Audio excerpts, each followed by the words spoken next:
Aleluia! Nós acabamos de cantar que o Cordeiro venceu. Jesus ressuscitou. Quem pode dar um glória a Deus aí? O nosso Deus, Ele vive, Ele venceu a morte para que nós pudéssemos ter vida. E Ele nos deu a garantia de nos dar uma vida e uma vida em abundância. Quer dizer que nós não vamos ter problema? Fala assim, não. Mas quer dizer que em todo tempo Ele prometeu estar conosco. Isso é um motivo de alegria, é motivo de consolo, é motivo de esperança, é motivo de nós realmente sentirmos a paz, aquela paz que excede todo o entendimento que a palavra dele diz. E a Bíblia também diz de um amor que excede todo o entendimento, e é sobre isso que nós vamos falar nessa noite. Nós vamos falar sobre exatamente o que cantamos nessa música. Quem sabe aí da nova série de mensagens que nós vamos começar hoje? Já tem aqui o spoiler? Tem não, né? Levanta a mão quem não trouxe Bíblia, os meninos do Neemias aí vão entregar. E aí, quem sabe da série de mensagens que a gente começa hoje? Salvos, graças a Deus. Quem pode dizer isso? Eu sou salvo. Vai, gente, vocês comeu feijão hoje não? Fala, eu sou salvo. Graças a Deus. Então tem dois significados aí, né? Eu sou salvo graças ao que Deus fez por mim. E também a gente pode pensar aí, salvo, ufa, graças a Deus, não é assim que a gente faz? A gente usa, né, esse graças a Deus como se fosse ufa, né? Graças a Deus eu alcancei.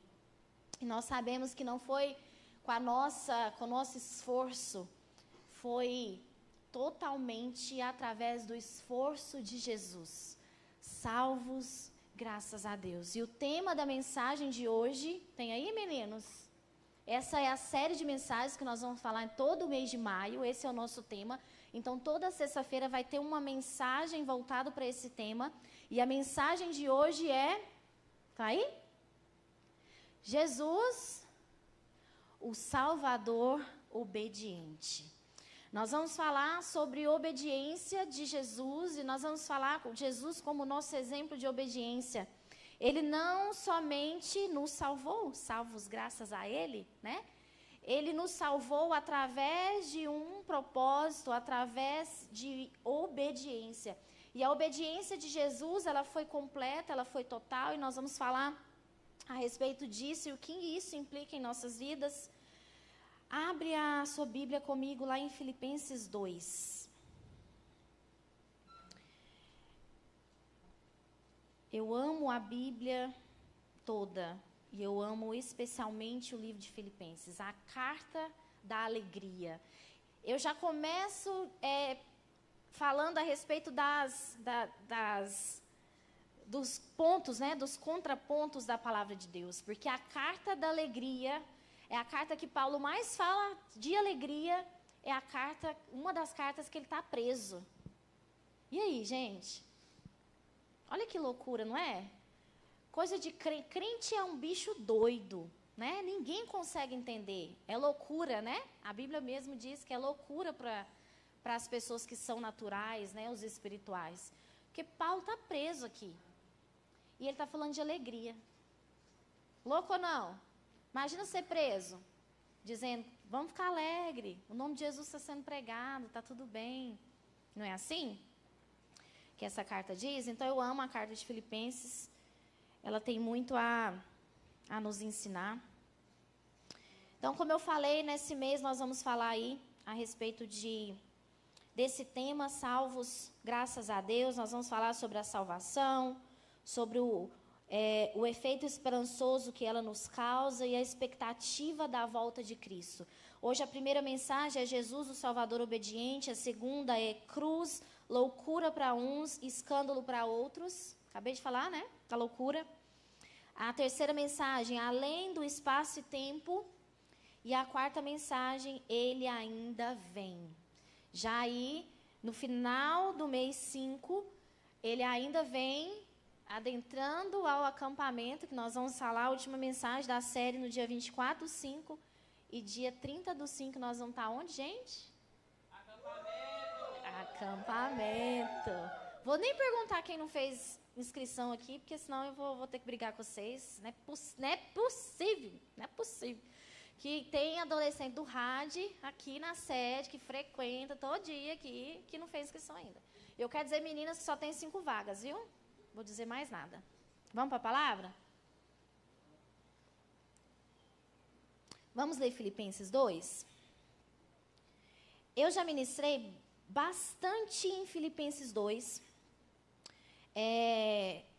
Talvez você vai lembrar de uma mensagem que eu ministrei, que eu dei o tema de desenvolvendo a nossa salvação. Ela é justamente uma palavra aqui em Filipenses 2. Porém, o texto de hoje, ele é anterior a essa mensagem que eu já trouxe muitas vezes. Essa parte em que nós vamos ministrar nessa noite, ela é a introdução da outra mensagem que eu já trouxe algumas vezes. E aí a gente vai adentrar um pouquinho nessa outra também, a respeito de desenvolvimento e salvação. Mas aqui o foco é Jesus, o Salvador obediente. Nessa noite nós vamos compreender que Jesus foi um servo e ele obedeceu do início ao fim. E ele é exemplo para nós de obediência. Amém? Vamos ler? A palavra do Senhor diz assim: seja o modo de pensar de vocês o mesmo de Cristo Jesus. Perdão, Filipenses 2, a partir do versículo 5. Não falei, né? Filipenses 2, a partir do verso 5. Todos acharam, amém? Tenham entre vocês o mesmo modo de pensar que Cristo Jesus tinha. Ele tinha a natureza de Deus, mas não tentou ficar igual a Deus. Pelo contrário, ele abriu mão de tudo o que era seu e tomou a natureza de servo, tornando-se assim igual aos seres humanos. E vivendo a vida comum de um ser humano, ele foi humilde e obedeceu a Deus até a morte, e morte de cruz. Por isso Deus deu a Jesus a mais alta honra e pôs nele o nome que é o mais importante de todos os nomes, para que, em homenagem ao nome de Jesus, todas as criaturas no céu, na terra e no mundo dos mortos caiam de joelhos e declarem abertamente que Jesus Cristo é o Senhor, para a glória de Deus, o Pai. Amém? Feche seus olhos, vamos orar. Senhor, nós te damos graças, honra, glória. Te bendizemos, ó Deus, porque o Senhor é o servo obediente que padeceu naquela cruz por amor a nós. Nós te bendizemos, ó Deus, porque um dia o Senhor determinou em seu coração em obedecer o plano perfeito de salvação do Pai. E o Senhor se entregou naquela cruz e hoje nós podemos estar aqui por causa do teu sacrifício. Nessa noite, ó Deus, venha falar conosco. Nós entregamos a Ti a nossa mente, o nosso coração. Eu entrego a Ti, ó Pai, a minha vida, para que o Senhor use conforme a Tua vontade. Não nos permita, Senhor, que a gente se distraia, que a gente perca aquilo que o Teu Santo Espírito quer fazer em nós e através de nós. Que essa palavra, ó Deus, venha frutificar em nossos corações e trazer realmente frutos para a Tua glória. Assim nós oramos no nome de Jesus. Amém? Então, Filipenses 2, 5, 11, como eu falei, a carta de Paulo, a carta de prisão de Paulo, e Paulo está falando aqui a respeito de uma expectativa em que ele tinha, né, para a igreja naquele tempo. Ele estava tratando de algumas questões. A igreja aqui em Filipos, ela estava se dividindo, ela estava dividida mesmo, havia dissensões, haviam confusões, haviam brigas entre os membros da igreja. E ele fala a respeito de 3 coisas muito importantes. Ele fala de unidade, ele fala de humildade, ele fala de obediência. Então, ele começa o capítulo 2 trazendo Jesus como exemplo de humildade, exemplo de obediência para nós. Então, aqui nós vamos entender que Jesus é o servo obediente, que ele chegou até a cruz e na cruz ele confirmou todos os seus atos de obediência. Tudo que Jesus fez, desde o momento exato do nascimento dele, até aqui a gente vê o processo anterior a isso, né? Nós vamos ver a respeito de que Deus é eterno, Jesus é eterno, Ele é o próprio Deus, Ele se esvazia da sua glória e Ele vem, nasce aqui na terra, então Ele vem como homem e todo o processo que Jesus vive desde o nascimento até a sua morte de cruz, foi ato de obediência a Deus. Até chegar nesse momento exato que culminou na minha e na sua salvação, o famoso tetelestai. Quem conhece essa palavra? Jesus, quando ele está na cruz, ele grita tetelestai. Ele brada essa palavra que quer dizer está consumado. Então, naquele momento, quando Jesus morre, ali quando ele entrega a vida dele, e ele diz está consumado, ali naquele momento ele estava cumprindo tudo aquilo que Deus tinha determinado. Naquele momento ali, ele fundou, ele trouxe à existência algo que não podia acontecer a mim e a você. Ele, através da obediência dele, nós podemos hoje ter acesso a Deus. O véu que separava o homem de Deus estava posto. E nós sabemos como era ali no tabernáculo, né? Havia uma separação do Santo dos Santos, ou seja, apenas um sacerdote, o sumo sacerdote, poderia adentrar o Santo dos Santos uma vez ao ano para fazer a propiciação dos pecados. Então, nós não tínhamos acesso a Deus. Era necessário um sacrifício, era necessário que alguém, né, sempre matasse um animal e fosse ali, colocasse diante do Senhor para fazer expiação de pecado. Então, até aí, nós não tínhamos esse acesso.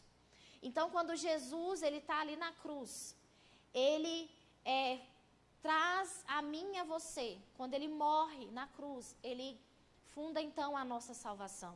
Em Lucas 19:10 diz, porque o Filho do Homem veio buscar e salvar o que se havia perdido. Ou seja, o propósito da vinda de Cristo nada mais era, desde o início, desde todo o plano perfeito de salvação, era a nossa salvação. Era alcançar aqueles que Deus Pai havia dado a Ele, a Jesus. Então, Ele vem com esse propósito e Ele nos traz a salvação. Romanos 5,19 diz, porque como por meio da desobediência de um só homem, são muitos os que foram feitos pecadores. Assim, por meio da obediência de um único homem, muitos serão feitos justos. Se você prestar atenção, eu não sei se vocês estão, eu espero que sim, fazendo a leitura anual da Bíblia. Eu já li o Novo Testamento, e agora estou lendo o Antigo Testamento. Se você prestar atenção, você vai ver que existe a palavra desobediência e obediência em toda a Bíblia. Desobediência e obediência é um assunto central da Bíblia. É um assunto encontrado de Gênesis a Apocalipse. E esse versículo de Romanos, ele está trazendo exatamente isso. Ele faz um resumão, né? Quando ele cita que através da desobediência de um só homem, ele está citando quem, gente? Fala assim comigo, Adão. Qual foi o pecado, o que foi que aconteceu para que o pecado adentrasse ao mundo? Desobediência. Então, foi através da desobediência de um só que o pecado adentra ao mundo. E a partir de então, toda a humanidade nasce caída. E é através da obediência, então, de um só homem. Que homem é esse? Fala assim comigo, Jesus. Que então nós podemos ter acesso à salvação. É interessante porque se nós olharmos essa questão da obediência, aqui logo na frente nós vamos ler que Jesus, ele não fez conta de ser como Deus. E nós vamos falar aqui a respeito de obediência e nós vamos entender por que é tão difícil para nós obedecer. Você já para pensar nisso? Por que é tão difícil a gente obedecer? Por que na hora que a mãe e o pai de vocês mandam vocês lavar a louça, vocês ficam, não quero. Não é assim? A gente a gente tem uma natureza, sabe, de rebeldia. A gente quer sempre, sabe, sempre estar em rebelião sem que a gente perceba até. A nossa natureza é essa. Nossa natureza é humana. Mas aí nós temos agora uma natureza divina. E é sobre isso que a gente tem que entender. O porquê que Paulo está dizendo que Jesus tem que ser exemplo. É disso que nós vamos falar. Então aqui em Filipenses, Paulo está trazendo o maior exemplo de servidão e obediência que nós podemos ter. Pensa a pessoa que você tem, sei lá, como ídolo, que é alguém que é uma pessoa muito íntegra, às vezes alguém da sua família que se admira muito, que você vê um caráter dessa pessoa muito reto, que você se espelha, que você quer ser como aquela pessoa. Gente, ninguém é melhor exemplo do que Jesus. Ele é o único que obedeceu 100%. Ele é o único que não teve pecado. Então, ele é o nosso maior exemplo. Interessante porque aqui no capítulo 2 de Filipenses, Paulo, ele traz também 2 outros exemplos. Ele cita, depois você vai lá ler, ele cita Timóteo e ele cita Epafrodito, que eram 2 pessoas que estavam ajudando Paulo na obra, e ele coloca eles também ali como pessoas a ser seguidas, como exemplo para a igreja. Mas a maneira em que ele traz, a primeira coisa que ele faz, ele traz Jesus. Mas ele não só coloca Jesus em primeiro lugar, ele enaltece. Esse texto que nós lemos é uma poesia. Alguns estudiosos dizem que naquele tempo, essa passagem que nós lemos, ela poderia ser cantada. É algo que é poético, é algo que é profundo. É uma revelação muito perfeita do Espírito Santo, muito linda, uma revelação muito peculiar do Espírito Santo a respeito de Jesus a Paulo. Então, por isso que, gente, eu sou muito fascinada com a Bíblia e Salmos, tem coisas poéticas lindas, e essa passagem de Filipenses é uma passagem muito linda. É algo até para a gente decorar, sabe? Para você ir alimentando o seu espírito, ter ela decorada, porque ela é realmente poesia. É muito linda essa passagem.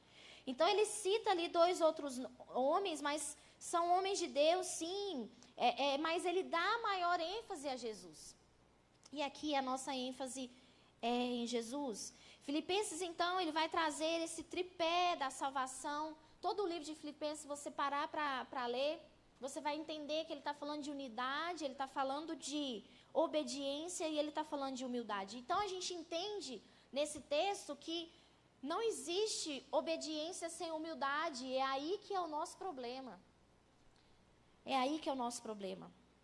Mas vamos lá, verso por verso, para a gente entender aquilo que o Senhor está falando conosco. Abre aí comigo, vamos acompanhar. A palavra do Senhor está dizendo aí no verso 5. Tenham entre vocês o mesmo modo de pensar que Cristo Jesus tinha. Tem uma outra versão, tende em vós o mesmo sentimento que houve também em Jesus. É interessante porque a Bíblia, gente, ela não é só doutrina. Tem muita gente que vê a Bíblia como assim, ó, eu posso isso? Gente, eu já falei aqui, acho que 300 vezes, eu nunca vou cansar de repetir. Sabe aquelas caixinhas de pergunta que os pastores respondem na internet? Pastor, pode isso? Pastor, pode aquilo? Eu estou seguindo uma pastora que ela é muito engraçada e muito adolescente manda pergunta para ela, eu não sei se curtição, porque ela é realmente muito engraçada. E aí tem muito adolescente de 12 anos, 13, que manda, fala assim, pastor, eu tenho 12 anos, eu estou apaixonada, posso namorar? Aí ela responde, faz isso, vem cá, deixa eu falar. Ela fala bem assim, deixa eu falar, escuta aqui a titia, depois eu vou mandar para vocês lá no grupo, é muito engraçado. Escuta aqui a titia, vai escovar o dentinho primeiro? Vocês não sabem nem escovar o dentinho, já quer namorar? Gente, mas eu detesto aquelas caixinhas de pergunta, porque parece que a gente entende a Bíblia como um pode ou não pode. A religião evangélica, né, o gospel aí fora, ele é visto como, ai, pode isso, ai, pode aquilo, não sei o quê. Não é isso, gente, é profundidade. Existe doutrina e tem que haver prática. Aqui, Paulo, ele já começa fazendo aqui um arremate do que ele estava falando antes. Nos versículos anteriores ele está falando de unidade. Ele está falando, olha gente, cuidem para que vocês falem a mesma língua na igreja. Está tendo divisão na igreja e tudo mais. E aí ele começa colocando Jesus como exemplo e dizendo para a igreja o seguinte: pratiquem o que eu estou falando. Tenham vida real e prática do que eu estou ensinando para vocês. Jesus como nosso exemplo para resolver problemas da nossa vida. Ele está dizendo assim, ó, tenha Jesus como exemplo. Como Jesus faria? Tem até um filme, né? Em seus passos, como faria Jesus. O que Jesus faria no meu lugar? É que ele está falando. Vocês têm que ter a mesma mentalidade, o mesmo modo de pensar que Jesus teve. Aí já começa um desafio muito grande, né? Então ele começa a dizer que doutrina e vida prática, se não se misturar, não faz o menor sentido.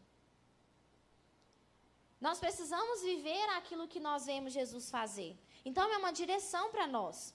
Vocês devem ter o mesmo sentimento que também Jesus teve. Então é um alvo, é algo que a gente tem que querer. A gente tem que querer ser parecido com Jesus. Muitas vezes Jesus disse, muitas vezes Jesus disse, sejam meus imitadores, sejam santos porque eu sou santo. O próprio Paulo fala muitas vezes, né? Sejam meus imitadores como eu sou de Cristo. Então é algo que nós precisamos ter como objetivo, ser parecido com Jesus. Sem dúvida, ele é nosso maior exemplo. E que exemplo que é esse? Como eu falei, é exemplo de humildade e de obediência. Como eu falei, a humildade e a obediência, elas andam juntas no exemplo de Jesus. É sobre isso que nós vamos ver a partir do verso 6. Então, no verso 6 está dizendo assim, pois ele, subsistindo em forma de Deus, não julgou, na minha versão, como usurpação ser igual a Deus. Tem outra versão aqui na linguagem de hoje que diz, ele tinha a natureza de Deus, mas não tentou ficar igual a Deus. Subsistindo em forma de Deus, quer dizer que ele sempre foi Deus. A subsistência, ela se define por algo que se auto-mantém. Aqui está dizendo nada mais do que reafirmando a divindade de Jesus. Dizendo que Jesus, mesmo sendo Deus, ele não levou em conta, ele não considerou que a sua igualdade com Deus era algo que ele deveria levar como vantagem. E sabe o que é interessante aqui? Lembra que eu falei que eu vou fazer o contraponto sobre a obediência de Deus e a desobediência humana? E aí você vai se colocando no lugar aí, o objetivo é esse, tá? A gente não ouve pregação e fica assim, se fulano tivesse aqui, isso aqui serve para ele, não é assim não. A gente ouve e vai se autoexaminando aí, né? É assim que funciona. Para pôr em prática, né? O verso 5. Então, o que ele está dizendo aqui? Que Paulo está dizendo que Jesus não levou em conta a sua glória, ele se esvaziou. E o que é interessante? Qual que foi o motivo da desobediência de Adão e Eva? Eles queriam ser igual quem, gente? A Deus. Tá vendo que desobediência e humildade, a obediência e a humildade andam juntos? Quando a gente não nos coloca no nosso lugar, a gente não sabe quem a gente é e a gente quer ser alguma coisa, foi assim com Adão e Eva. A serpente ali cantou uma historinha, né? E eles acreditaram em exatamente o quê? Em ser igual a Deus. Não é bem assim não, se você comer você vai ficar parecendo com Deus. Não foi assim? Então é exatamente nesse ponto que nós nos rebelamos. Ah, Nara, eu vivo por aí tentando ser igual a Deus? Não, mas não diretamente, nós não temos conscientemente aquela coisa assim, eu quero ser parecido com Deus. Mas a partir do momento que você julga aquilo que está na Bíblia, que você acha que aquilo que alguém está te ensinando, os pastores aqui na igreja, ou seus pais, ou a própria Bíblia está falando, e você fala que aquilo não é verdade, você está querendo saber mais do que Deus. Vocês conseguem entender que toda rebeldia está ligada à falta de humildade? Porque a partir do momento que eu quero saber mais do que a Bíblia, ou seja, saber mais do que Deus, eu estou querendo dizer que eu sou melhor do que Ele. Sim ou não? Então não existe humildade em mim. E todo o pecado, na raiz dele, vai estar soberba. Todo, gente. Você pode investigar, está soberba. Nós somos de natureza caída. existe a soberba no nosso coração. Então, aqui no verso 6 está dizendo isso, que Jesus Cristo é Deus, Filho, com natureza divina, e ele possui todos os atributos divinos, a mesma essência do Pai e do Espírito Santo, mas ele não se apega à sua glória em prol daqueles que o Pai o deu. E aqui já é um exemplo muito grande para nós. Porque, gente, o ser humano tem uma tendência de se orgulhar que é um negócio doido. No meu meio acadêmico, né? Gente, você pegar um professor que tem doutorado, ele é o rei na terra, sério. O povo quer achar que porque aprendeu ciência, é a pessoa top. Gente, pelo amor de Deus. Sabe, nós temos a tendência muito, sabe? A gente quer ser o melhor. A gente não gosta de perder nem para o ímpar. Não é assim? Já fica com raiva de perder para o ímpar. A gente não sabe se doar. A gente não sabe...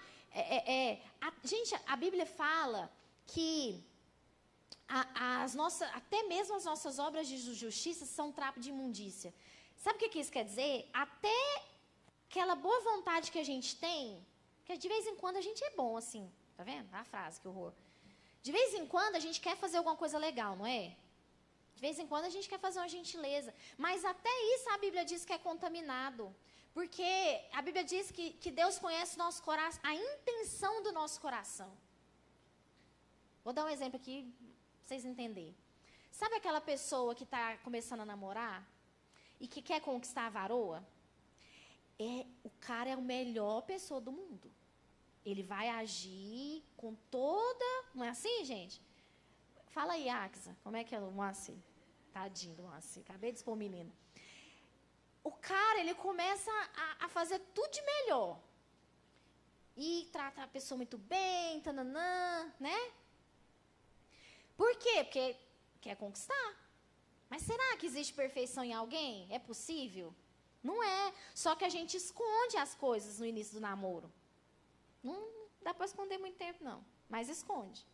Então, a Bíblia fala que Deus conhece a intenção do nosso coração. Até aquilo que a gente quer fazer de bom grado, de boa vontade, está contaminado pelo pecado. A gente quer fazer, mas quer fazer por causa de alguma coisa. É assim ou não é, gente? Então, a gente vê aqui Jesus como exemplo, e a gente vai para o verso 7, que diz o seguinte: antes, ou seja, no 6 ele estava dizendo que ele era Deus, e que ele não levou em conta o fato dele ser Deus. Antes disso, ele se esvaziou. Pelo contrário, ele abriu mão de tudo o que era seu e tomou a natureza de servo, tornando-se assim igual aos seres humanos. Gente, só o fato de Jesus abrir mão de todo o privilégio que ele tinha naquele momento, que ele tem hoje, do trono, da glória, e se tornar homem. A palavra, ele se esvaziou, é kenosis, é vazio mesmo, gente. É você comparar Deus com o homem. É você entender que o homem é nada, é vazio. Ele se esvazia, se tornando como homem. Ele deixou de lado não só a sua divindade, não a sua divindade, porque ele continuou sendo Deus. Isso é algo que a gente tem que deixar claro. Quando Jesus estava na terra como homem, ele era 100% Deus e 100% homem. Ele não deixou de ser Deus, mas ele também era homem. Então, ele não deixou de lado a sua divindade, mas ele deixou de lado a glória da divindade. Os privilégios, os direitos como Deus. Tem um momento que Jesus diz que ele não sabia a hora que ele voltaria. Vocês lembram dessa passagem? Eu acredito, já vi alguns estudiosos dizendo que Jesus não sabia até o momento que ele estava na terra como homem. Mas depois que ele volta e é assunto aos céus, e volta para o trono dele, obviamente, hoje ele sabe quando ele vai voltar. Então, ele se tornou homem, então ele renuncia a si mesmo, não deixa de ser Deus, como eu falei, mas ele torna a semelhança de homem. Foi perfeitamente Deus e perfeitamente homem, se humilhou e aceitou uma condição de servo. Eu estou conseguindo passar para vocês a profundidade disso? Da obediência de Jesus? Deus, ele havia criado o homem à sua imagem e semelhança, sim ou não? Gênesis 1, 26. Agora, ele voluntariamente se fazia semelhança de homem. Olha a profundidade disso. Quem criou a gente? Fala Deus. Aí, o ser que cria, o Criador, decide se tornar o quê? O ser que ele criou. Olha a profundidade disso. E ao fazê-lo a si mesmo, ele se humilhou. Ele humilhou, essa palavra humilhou é a mesma, a tradução é humildade mesmo. A essência da mente de Cristo era humildade e amor sacrificial. Enquanto a mente humana não regenerada é orgulho e egoísmo. Vocês conseguem entender a diferença? Como que nós, seres humanos, sem Jesus, quem nós somos? E o que Jesus fez ao se esvaziar e se tornar homem? Então, humildade não é uma qualidade pessoal, não é um instinto humano. Você já viu que a gente usa a palavra humildade assim, ó? Nossa, fulano é humilde. Para dizer assim que a pessoa é pobre? Não é assim que a gente faz? Tem nada a ver. Nada a ver. A pessoa pode não ter condição financeira e ser orgulhoso mais do que qualquer um. Longe de Deus, nós somos orgulhosos. Porque o pecado faz isso conosco. Então, a humildade é uma virtude que nós só podemos encontrar em Jesus. Por isso que Paulo está dizendo, vocês têm que ter o mesmo pensamento que Jesus teve. Sejam como Jesus, imitem Jesus. Jesus é o exemplo de humildade e de obediência. Então, uma qualidade de dependência de Deus e respeito pelas outras pessoas. A humildade é isso. Quem acha fácil? Eu não acho. Mas é possível. Porque se Deus manda a gente ser igual a Ele, vocês concordam comigo que é possível? Ele não mandaria fazer uma coisa que a gente não conseguiria. Ele nos dá todas as ferramentas que a gente precisa, só que a gente precisa estar nele. A gente precisa se aprofundar nele. A gente tem que levantar de manhã todo dia e querer ser como Jesus. Querer ser obediente como Jesus. Verso 8 diz o seguinte: ele foi humilde e obedeceu a Deus até a morte, e a morte de cruz. Outra versão diz, a si mesmo se humilhou, tornando-se obediência até a morte, e a morte de cruz. Vocês perceberam que no verso 7, ele se esvaziou e tornou-se homem? Aí eu fiquei lendo, eu leio e releio, fico, sabe, meditando. Aí no verso 8, ele diz que a si mesmo se humilhou novamente. E é interessante porque Jesus, ele não só, a primeira humilhação que Paulo está trazendo aqui, é a própria humilhação dele esvaziar da glória dele, abrir mão dos privilégios, o direito dele como Deus e se tornar homem. Já foi uma queda, sim ou não? Já foi uma queda não no sentido de pecado, misericórdia, estou blasfemando aqui. Uma queda de esvaziou. Totalmente vazio, se tornando homem. Amém? Entendeu o que eu quis dizer? Mas aí no verso 8 diz, a si mesmo se humilhou. Jesus, ele não só abriu mão da glória dele no céu, mas ele também abriu mão da glória dele na terra. Porque como que Jesus viveu? Não concordo que Jesus não tinha, era pobre, né? Que não tinha ali, porque na Bíblia fala de mulheres que custeavam a obra dele, mas ele abriu mão de regalias. Nós sabemos como Jesus nasceu. Ele era rei.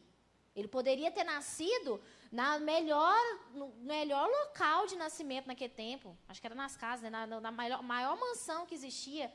Talvez ali no local ali do rei da época.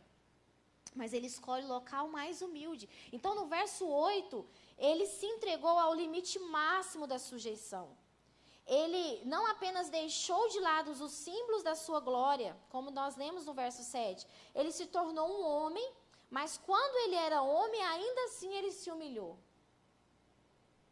Gente, isso aqui mexe muito comigo. Como a gente tem a tendência de ser soberbo por nada. A humilhação era uma característica constante dele como homem.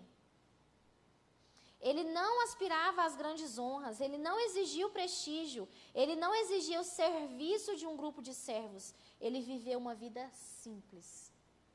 Aquela passagem do lava-pés precisa pegar a gente de jeito.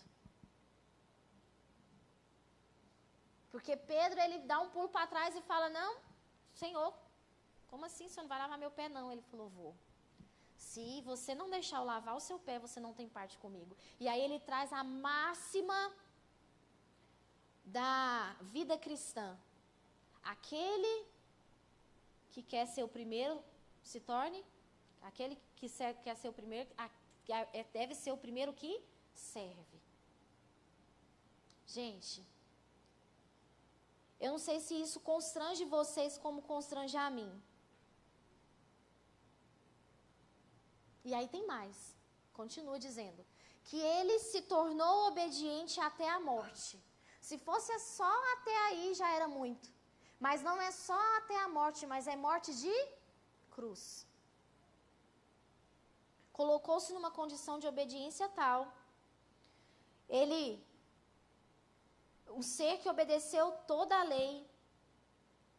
Para obedecer a lei já implicava uma humilhação voluntária.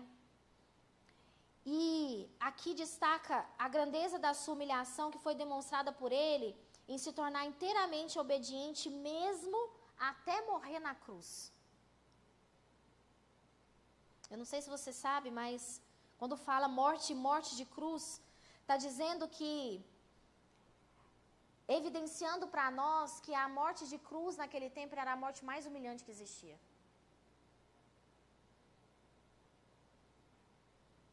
Não foi qualquer morte. Eu trouxe aqui uma citação do João Calvino, ele diz o seguinte: até isso foi uma grande humildade. De ser senhor, ele se tornou um servo. Ele era senhor e ele se tornou um servo. Mas ele diz que foi mais longe do que isso, porque embora ele não fosse apenas imortal, mas o senhor da vida e da morte, ele, no entanto, tornou-se obediente ao Pai, até o ponto de suportar a morte. Isso foi extremamente humilhante, especialmente quando levamos em conta o tipo de morte que ele imediatamente acrescenta com o objetivo de melhorá-lo. Ou seja, ele diz morte e morte de cruz. Pois, morrendo assim, ele não era apenas coberto de vergonha aos olhos de Deus, mas também era amaldiçoado aos olhos de Deus. É certamente um padrão de humildade que deve absorver a atenção de toda a humanidade. Até agora, olha essa frase, até agora não é possível desdobrar em palavras de maneira adequada a sua dignidade. Esse é o exemplo de humildade e de obediência que nós devemos ter. Te constrange? A mim constrange. E no final, vem então, depois da obediência, vem a exaltação. Verso 9 até o 11 diz o seguinte: pelo que também Deus o exaltou sobremaneira, e lhe deu o nome que está acima de todo nome, para que ao nome de Jesus se dobre todos os joelhos no céu, na terra e debaixo da terra, e toda língua confesse que Jesus Cristo é Senhor, para a glória de Deus Pai. Aleluia! Por causa da sua humilhação e obediência voluntária, Deus o exaltou. Jesus, quando volta para o céu, ele volta e ocupa o lugar dele de honra novamente. Eu não sei se você já leu Apocalipse, mas a parte em que João e até mesmo Isaías, né, ele vê a glória de Jesus, ele vê a glória de Deus ali, é algo que, a maneira que ele descreve, é algo que é impossível a nossa inteligência humana entender tamanha glória. Tamanha glória. Ele se humilhou, mas Deus o exaltou. Assim, recompensando sua humilhação. Quando ele se deu, ele recompensa, o esvaziar de Jesus e dá a ele um nome que está acima de todo nome. Gente, nós precisamos ter muito cuidado em mencionar, em falar o nome de Deus. Às vezes a gente fica brincando, falando em Jesus como se fosse, brincadeira mesmo, clamando o sangue de Jesus à toa. Ele é o nome que está acima de todo nome. Por causa da obediência de Jesus, o exemplo para mim e para você, ele se torna o Rei da glória. Ele volta a essa posição. Dignidade e majestade superior a toda e qualquer criatura. Lembre-se que quando você tentar questionar alguma coisa que está na Bíblia, mesmo que a sua cultura diga que tem algo que você acha estranho, ou que você lê e acha que a Bíblia está contradizendo, você pode voltar e procurar, porque na verdade não é contradição. Não é nada errado, é você que não entendeu. Porque a mera possibilidade da gente achar que tem alguma coisa errada te coloca nesse lugar de egoísmo e de desonra e de desobediência, assim como Adão fez. Às vezes a gente fala assim, quando eu chegar lá no céu eu vou pegar esse Adão, vou falar com essa Eva, eles vão ver. Mas a gente não percebe que a gente faz isso o tempo todo. E que se não fosse o sacrifício de Jesus na cruz, nós estaríamos muito perdidos. Fiquem de pé. Toda honraria, poder e glória são dadas a Deus. Todo joelho vai se dobrar. É uma expressão de total submissão. Sabe o que eu fico pensando? A Bíblia, ela está sendo muito clara que todo joelho. Aqui, ele fala que não é só joelhos de quem está na terra, de pessoas. Dá a entender, talvez, que sejam criaturas, seres, todas a criação, não sei. É uma posição de total submissão, e ele diz que é nos céus, na terra e debaixo da terra. Todos os seres rendidos à majestade de Deus. E aí eu fico pensando, quem aqui já sonhou com a volta de Jesus? O sonho que eu tive foi um sonho muito cheio de glória. É algo que foi muito impressionante. E no meu sonho eu via as pessoas se ajoelhando. Jesus surgindo entre as nuvens. E do lado dele, 2 anjos tocando instrumentos que eu não conheço, nunca vi. E Jesus cantava, no meu sonho, ele cantava um hino muito lindo, citando um versículo de Apocalipse, que acabou toda dor, todo sofrimento, todo choro. E todas as pessoas se ajoelhavam diante da glória de Jesus, no meu sonho. E lendo essa passagem, eu fico pensando o seguinte, a Bíblia deixa claro que todo joelho vai se dobrar, sim ou não? E aí eu fico me perguntando, é melhor nós nos sujeitarmos ao senhorio de Jesus agora? Ou sermos aquelas pessoas que não serão encontradas fiéis e terão que se dobrar diante da glória dele e não terão mais tempo de reconhecê-lo como Senhor? A volta de Cristo, gente, vai ser um dia de extrema festa para aqueles que estão em Cristo. Mas também a Bíblia relata que será um dia de muita dor e de muito sofrimento. Porque vai existir aqueles que não estão nele. Então, quando Paulo está dizendo aqui para nós que Jesus, ele é o exemplo de humildade e de obediência para nós, Ele está nos dando a oportunidade de todos os dias sermos como Jesus, nos esvaziar de nós mesmos. E nem é de glória, né? Porque Jesus esvaziou da glória. Nós temos que esvaziar do nosso egoísmo, nós temos que entender que nós não sabemos nada. E nós temos que obedecer. Nayara, mas por onde eu começo? Seja humilde. Quando alguém quiser te ensinar alguma coisa, escuta. Quando seu pai e sua mãe vir falar com você, gente, não se engane, a casa de vocês é escola para a vida. Aquilo que vocês reprovar lá na casa de vocês, vocês vão reprovar lá na casa de vocês quando vocês casarem. Vocês vão ser reprovados lá no trabalho de vocês. Às vezes a gente não tem humildade de parar para ouvir o pai e a mãe da gente. Deixa eu contar um negócio para vocês. O pai e a mãe de vocês é a autoridade máxima dada por Deus na terra. Espiritual mesmo. Aquilo que os nossos pais falam sobre as nossas cabeças tem poder. E às vezes a gente bomba na primeira matéria, que é obedecer o pai e a mãe. Às vezes a gente não tem humildade de parar para ouvir o que o pastor está falando. O que a Bíblia está dizendo a respeito de tal coisa. A gente já quer sair tomando a decisão, fazendo do nosso jeito. É assim ou não é?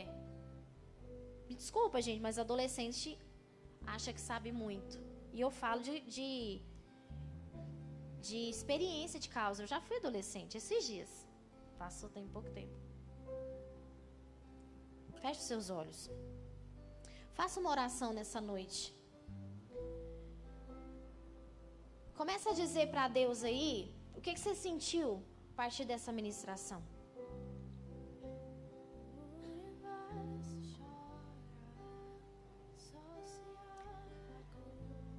Começa a confessar a soberba do seu coração. Começa a dizer quantas vezes você quis fazer e fez assim como Adão, a saber mais do que Deus. Quantas vezes, pela nossa soberba, pelo nosso orgulho, a gente disse não por coisas que eram tão importantes. Começa a dizer para Deus, fala assim: Jesus, eu quero ser como o Senhor é. E não pensa que é impossível não, porque Jesus, quando ele volta para o céu, ele diz assim, ó: convém que eu vá, porque se eu não for, o Espírito não vem. E hoje nós temos em nós o Espírito Santo de Deus, que nos capacita a sermos como Jesus é. Fala aí, Espírito Santo, me transforma, me cura, me sara, me faz como o Senhor é, me ensina a ser como Jesus. Eu quero ser humilde, eu quero ser obediente.